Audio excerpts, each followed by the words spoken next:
This is the Our York Media Podcast, an audio and video production that features the good news makers of York County, Pennsylvania. I'm your host, Rebecca Hanlon.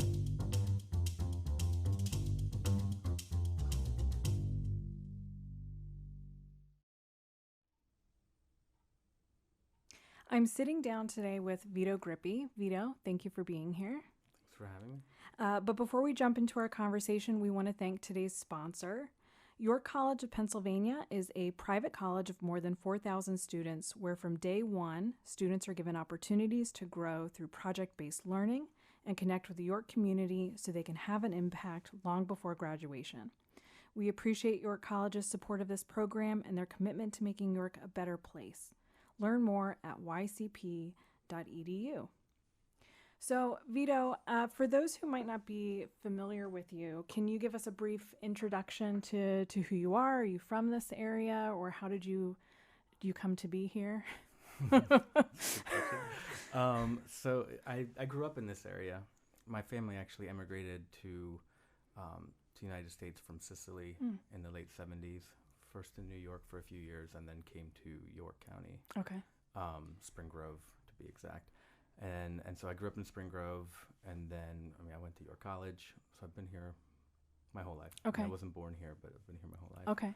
A little bit about me. So I teach part-time at York College. I teach mostly creative writing courses there, and then I also done a lot of freelance writing and some content management stuff.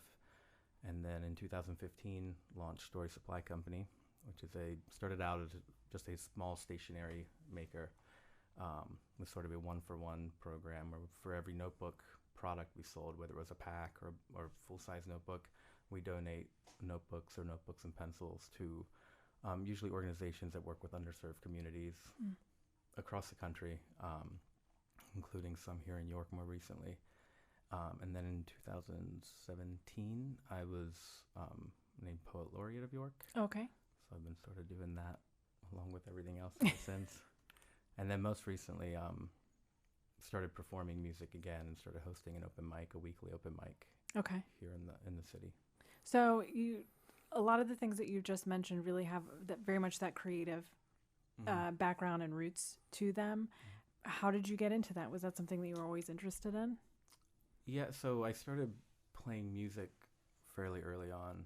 Probably like 13, I started taking guitar lessons with Rod Gels. I'll give him a shout out. Okay, yeah. York's he's a hero. He's probably taught many children. Everybody I talked to is taking guitar lessons from Rod at some point. So I started when I was in my early teens, and I always sort of doodled. And then as I got into high school with like songwriting and started writing poetry, everybody in my family is creative in some way. Like my mother was a painter and a seamstress. My sister recently graduated from MICA, and now she's teaching art at York Catholic. Okay. My one younger brother is also a musician. He's done some visual art. And then my youngest brother now is doing like hip hop, and he can also do some visual art. So we all somehow, got the mom gene in that regard. You fell into your own thing. Yeah, and so like through high school I was doing that, and then I sort of chased some real job sort of situations right after high school, and then ended up at York College. I was undeclared, but I was leaning toward an accounting degree. Oh, which I tell not people creative. Like, who are you? I was like, I don't know who I was. But I was still writing at the time and reading a lot, and I think it was maybe a few weeks in the semester during the comp or English, whatever, 101, that one of the professors sort of pulled me aside and was like, you're pretty good at this. And I think I just needed that sort of validation. Somebody say, oh, you can do it. And then I switched my major to professional writing. Okay. And I was kind of focusing more on doing like music journalism and that sort of thing. And then also minored in creative writing. Okay. So that sort of led me on that path to eventually getting an MFA in creative writing. What did you like about it? What do you think drew you to it? One, I think I've always had a love of language. So my first language at home was Italian, more like Sicilian dialect. My grandparents never really learned English. My parents have been here for 40 some years. They still have pretty strong accents. And so I think I kind of was fascinated just, by the sound of the language and then later on sort of making friends with like Mexicans and learning Spanish along with the Italian. So I've always been interested in that. And then I think, I mean, between the music and also just like writing poetry and stories, um, I mean, just to be able to express myself in that way. I Yeah. always find, like, if you put me in a situation, I feel, I won't say uncomfortable, but sometimes uncomfortable, where with writing you sort of control that and can kind of focus on the images. Um, and and that's really the part that attracts me most now, is like sort of symbol and images and how we can communicate in that way, which is across all the arts. Yeah. So after school, you actually study this in a way that you might be able to use it professionally. Mm-hmm. What did you end up doing after graduation? So I graduated from York College, and shortly after, so I was freelancing for Fly magazine Okay. in Lancaster, and then they opened up a features editor position, and sort of around the same time I got accepted to grad school, they offered me this job as one of the features editors, and so I thought I could do both. It was a low residency MFA program, so I figured I could kind of do both, but then probably about 7 or 8 months into it, I was like, this is too much. Oh. You know? And I found myself kind of stealing time from them and writing my stories during that. So during clocked hours, I guess. And so then I just kind of committed fully to the MFA with an interest in teaching, because I'd always tutored at York College, and sort of I thought maybe full-time teaching position while writing was kind of the future. Okay. Anyway. Okay. I'm curious about Story Supply, because I don't know that I've ever really heard the background to where that came from. So explain to us kind of the base of what the business is. You already touched on it a little bit, but essentially, I mean, you provide notebooks, and I know you do a lot of custom work for people. So if you could kind of give us a little brief overview of what Story Supply is. So that was sort of born out of, my own obsession with like stationary objects, but I realize now probably more with just organization and productivity, and like reading the million productivity blogs and just trying to produce. So after I graduated with my MFA, I had this novel and I was shopping it around, and like with like college jobs, it's like the publication is sort of where your full-time position is contingent on that, and that sort of like faltered and didn't go as smoothly as I had imagined in my mind. So after a few years, I was kind of, I would say almost out of desperation in a way, but things started falling together where I was doing bookbinding at home, with needles and sewing pages and sort of making all these things, injuring myself. And so I started getting fascinated with that and some leather work. And at the same time was really getting interested in, like Tom's Shoes had gotten really big. Okay. And other socially conscious companies like that. American Giant was another one that was trying to bring like textile manufacturing. It's like, if you look it up, right, the greatest hoodie in the world or whatever. Gotcha. But so I was really interested in that, sort of making something with a larger purpose. And the notebooks thing just seemed like the right path. But at the same time, it's like, we don't need more notebooks in the world. I mean, there's plenty of those that you could buy. Yeah. And so that's where that sort of my love of all those brands that were already doing that sort of thing, combined with just making a tangible product. And so I reached out to a friend of mine we had worked on Story magazine together as a designer. He said, I have this crazy idea. What do you think? And he's like, I'm in. Let's do it. And then he just started filing paper, doing all the things, talking to an attorney, filing paperwork, and it sort of steamrolled. And then we launched a Kickstarter. It was late August of 2015. Okay. With no real idea. I mean, we had invested a little bit of money to get like the initial products going, and it like funded overnight. Wow. And we're like, all right, I guess this is a thing that's happening. And so it's kind of grown out of that. We started doing more leather products, doing other things. Then we bought a screen print shop. Okay. More to make our own things, but then kind of realized like people wanted, people want T-shirts and that sort of thing. And we kind of fell into a cool little like niche market there, where if you go to a screen printer, which we have tons of them in York, they, for the most part, don't really want to mess around with like small batches or really complex things because they're running thousands of shirts a day. So that, they want them in and out. And because we're small and sort of creative and like working on those projects, we've been able to do, smaller batches for people, or like small, like kind of upstart companies that want to have their own branded shirts and that sort of thing.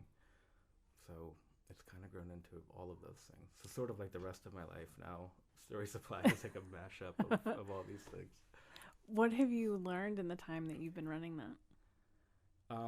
Something that especially lately sticks to mind is no matter how many times people have said like you can't do it all yourself and you have to like outsource it.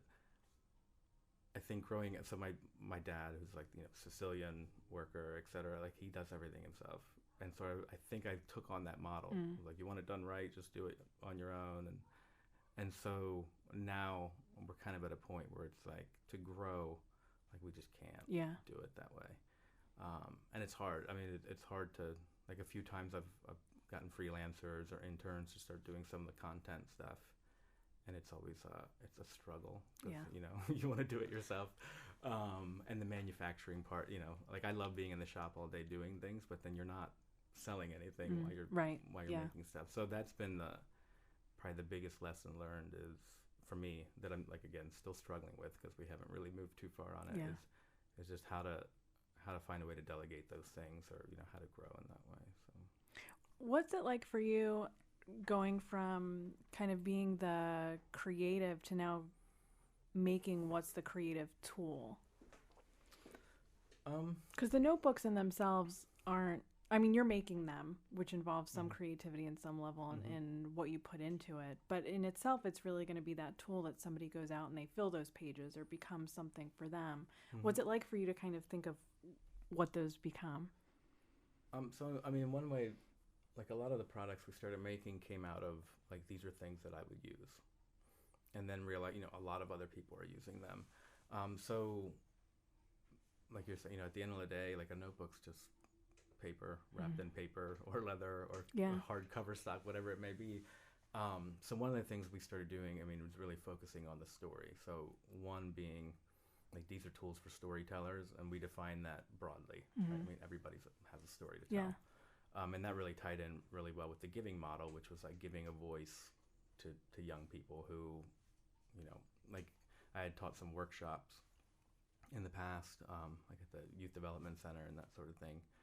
And what always kind of stuck out was, like, if I would tell these students or these kids, write about whatever you want, that seemed unfathomable to them, because nobody had ever said, what do you want to write about, or what are you thinking about? And so it was kind of born out of that. And then the creative part of it, so when we've launched limited editions, which we really, like, usually do in really small batches, it becomes a lot more about the story. So we did one last year. It was based on Homer's Odyssey. Okay. And I had, like, kind of started rereading it, and then it's me kind of shouting at Gabe on the phone, like, and then this, and Neptune sings his rap, and it just, we kind of start steamrolling, and then meanwhile he does a visual end of it, and then then I come back and, like, tell the story of why this thing exists. We did another one last fall that was based on, it really came from me driving around 6 o'clock in the morning in October, and when the weather changes and you have that sort of fog coming in, and so I started thinking about that, and sort of, like, lonely drive in the morning, and then started reading some Sylvia Plath poems, and we made this. It was called Morning. I mean, that's the edition. Yeah. But it, like, aesthetically looks like that, but then the story of it is that it's that sort of, like, coming of fall. And then we even quoted some Sylvia Plath in the back of it, and so that part becomes much more less about the hands-on of the making of the thing, and more just kind of telling a story to someone that, I mean, they wouldn't have seen the world that way, or wouldn't have seen something that way. Yeah. At the end of the day, many people just still use the notebooks because it's paper to write on. And then so our customer base is sort of broad in that way, where it's like we have stationary people who love our notebooks because the paper withstands, like, fountain pen ink. Some people actually do, like, watercolor and stuff in them. But then we have other people who really just love the giving model, so they'll support it. Because, I mean, they can go to Walmart and buy a notebook for 50 cents, especially right now. There's, like, it looks School like a season. hurricane went through Yeah. there. There's like, and so, but they like supporting one. I mean, whether it's because we're local or because of the giving model, so they're attracted to that part of it. And then there's just artists and other creatives who just like artistic and creative things. So they it's kind of like the Moleskine thing. Yeah. Like everybody started buying those, and then like there's new stuff coming out. But so yeah, did I answer that question? Yeah. No, I this wanted is a huge circle. good. That's okay. What do you hope that business becomes? You've kind of talked about if it's going to grow, you need to change some things. But what would you like it to be? Some people are okay with maybe not getting to that point where they have to bring on help. So one of the things that we've kind of gone back and forth on, like more recently, is as we started doing the screen printing, which was great because it sort of makes money right away, and we've never really advertised that we do it, just word of mouth, and we have like 6 jobs lined up in the next 2 weeks, and so great. But the more we've been doing that, it kind of took away from the notebook end of it. Okay. And even like the giving part of it suffers, and the whole thing, because it's just 2 of us. Gabe has a full-time job. I have like sort of part-time jobs. Yeah. And so one thing that we've thought about is like separating the two more distinctly, so that like we can get somebody to do the screen printing, and then refocus what Story Supply was, which kind of feels to me anyway like it kind of got away from the original goal. And that, the original plan, and I think still is, like for the notebook company, it's more like a lifestyle brand, right? So like nobody needs, $12, $15, $20 notebooks. We saw a leather-bound one now that's like $60. So like nobody needs that. Sure. But it's more about just that sort of like the lifestyle aspect of like using creative tools, supporting, kids in underserved communities. A lot of the manufacturing we do, when we can make it all in York, we do. So we use like some local printers for stuff that we can't handle in-house. Okay. The leather, we bring in from Horween, which is like the oldest tannery in the United States, out of Chicago. And you'll see they do a lot of things from like Red Wing boots to I think like NFL footballs. And so like they're like a family-owned legacy brand. So we try to like attach ourselves to things like that where we're supporting something more than just the product itself, but other manufacturers in the United States. Like our pencils come from Musgrave in Tennessee, which is like still a family-run pencil company that's been around for 200 years. And so that's kind of our vision, has always been that to be something. Yes, we make these products, but it's always bigger than that. Yeah, that's very cool. Nice. So I do want to touch on Poet Laureate. So are you still a Poet Laureate, or was that like I don't know if they're like terms for Poet Laureate? So they set it at like a 2-year term. Okay. And then I think you can kind of stick around as long as you want. And so it would have been up last April. Okay. But you're still there. Or at least through the summer. And then, so 2018 was just like going through some like personal things and kind of didn't do much with, other than a few events and that sort of thing. And so over this, I think it was in the spring, I was judging one of the student writing contests for Creative York, and one of the board people that had, that was like sort of affiliated was like, do you want to just stay on? And I was like, I'm glad you asked, because I think I would, because I feel like I didn't really do enough in 2018 to fulfill the obligation, and there's more I want to do. And it was as easy as that. And I'm like, yeah, all right. Okay. We'll regroup next spring. So it's pretty loose in that way. I think Christine Lincoln, when the previous Poet Laureate, she stayed on an extra year as well. And so, so since then, that's why we started launching like the open mic at the, we do it at Crystal Ball Brewing downtown. And it's music, but also I try to invite as many poets that come out, and I've been doing more events. And so it's a really loose position. It's like a title. Nobody knows what it is. That's usually the first question. Like, what is a Poet Laureate? I'm like, I have no idea. But I show up sometimes and I read some poems and do things. Like yesterday, I was at the Welcoming Week proclamation with the mayor and Jose Santiago on the old courthouse steps, and read a poem there, and like hosting some other events with the there was an undocumented reading of other poet laureates from cities around here, Okay. along with Carla Christopher. That was 2 weeks ago at the Center for Community Engagement. So doing things like that, and then also, I was gonna say more community-based stuff, but more like youth stuff. Mm. It was a back-to-school event actually right down the street at Wellington, in the housing project there. Okay. So they do a back-to-school event where they give like backpacks and school supplies, and then I kind of show up there and I gave some story supply notebooks, but then also like kind of work with kids and their drawing and just kind of being there, Nice. being a face. So you said kind of in 2018, maybe you didn't do as much with it as you wanted to.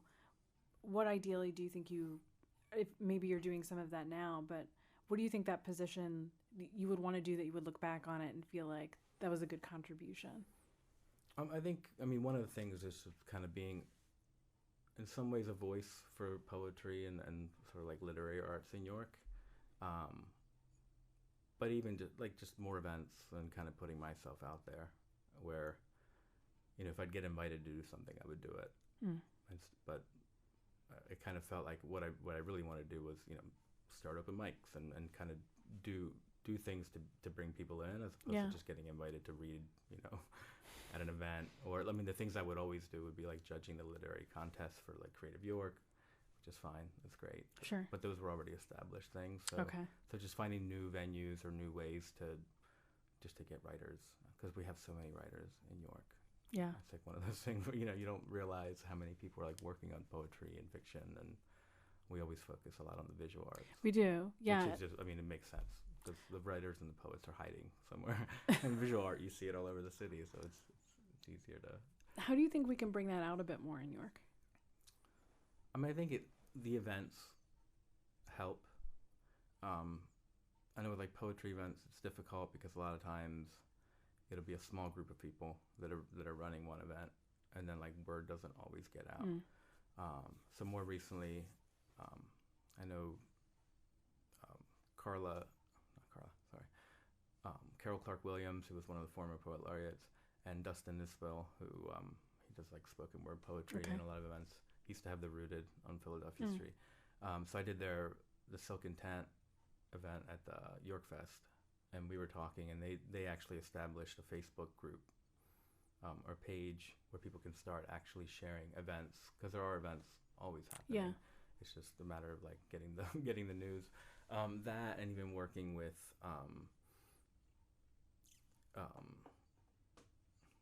was like Impact York and like York 365 and trying to get more things on there.